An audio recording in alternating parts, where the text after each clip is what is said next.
नमस्कार दोस्तों, कैसे हैं आप सभी। तो आज हम एक बहुत ही महत्वपूर्ण सवाल पर बात करने वाले हैं। पूरे प्रयास के बाद भी लक्ष्य प्राप्त क्यों नहीं हो पा रही है। आप में से कई लोग यह सोचते होंगे कि मेहनत तो पूरी कर रहे हैं लेकिन फिर भी सफलता हाथ नहीं आ पा रही है। इसका उत्तर आध्यात्मिक दृष्टिकोण से क्या हो सकता है, आज हम इसे समझने की कोशिश करेंगे। पहला, कर्म और प्रारब्ध। सबसे पहले बात आती है कर्म और प्रारब्ध की। हमारे वर्तमान जीवन में जो भी अनुभव होते हैं वो केवल हमारे वर्तमान कर्मों का परिणाम नहीं होते, बल्कि पिछले जन्मों का कर्मों का भी प्रभाव होता है। कई बार हम पूरी मेहनत कर रहे होते हैं लेकिन हमारे प्रारब्ध में कुछ बाधाएं होती हैं जिसके कारण हमें सफलता मिलने में समय लगता है। दूसरा है समय और धैर्य का महत्व। दूसरी चीज है समय का महत्व। आध्यात्मिक दृष्टि से हर चीज का एक सही समय होता है। भले ही हम तुरंत परिणाम चाहते हो लेकिन ईश्वर की योजना के अनुसार हमें सही समय पर ही फल मिलता है, इसलिए धैर्य रखना बहुत जरूरी है। तीसरा, आंतरिक तैयारी। कभी कभी हम बाहरी तौर पर बहुत मेहनत करते हैं लेकिन हमारी आंतरिक तैयारी पूरी नहीं होती है। लक्ष्य प्राप्त करने के लिए सिर्फ बाहरी प्रयास नहीं बल्कि आंतरिक संतुलन और शुद्धता भी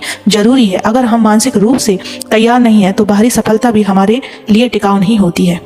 चौथा है आसक्ति से बचें। आध्यात्मिक रूप से कहा जाता है कि किसी भी चीज से बहुत अधिक आसक्ति या जुड़ाव हमें उसी से दूर कर सकता है। जब हम किसी चीज को अत्यधिक चाहते हैं तो वह हमारे पास आने की बजाय हमसे दूर चली जाती है। इसलिए लक्ष्य को प्राप्त करने की कोशिश तो करें लेकिन उस पर अधिक आसक्त ना हो। पांचवा है सही दिशा में प्रयास। अब यह बात भी ध्यान रखने की जरूरत है कि क्या हम सही दिशा में प्रयास कर रहे हैं। मेहनत करने के साथ साथ यह जरूरी है कि हम सही मार्ग पर चलें, आत्मविश्लेषण करें और यह देखें कि कहीं हमारे प्रयास गलत दिशा में तो नहीं जा रहे हैं। सही मार्गदर्शन और ध्यान के साथ ही सफलता प्राप्त होती है। छठवां है ईश्वर की इच्छा। अंत में हमें यह भी समझना होगा कि ईश्वर की इच्छा सबसे महत्वपूर्ण होती है। हो सकता है कि जिस चीज़ की हम कोशिश कर रहे हैं वह हमारे लिए उचित ना हो।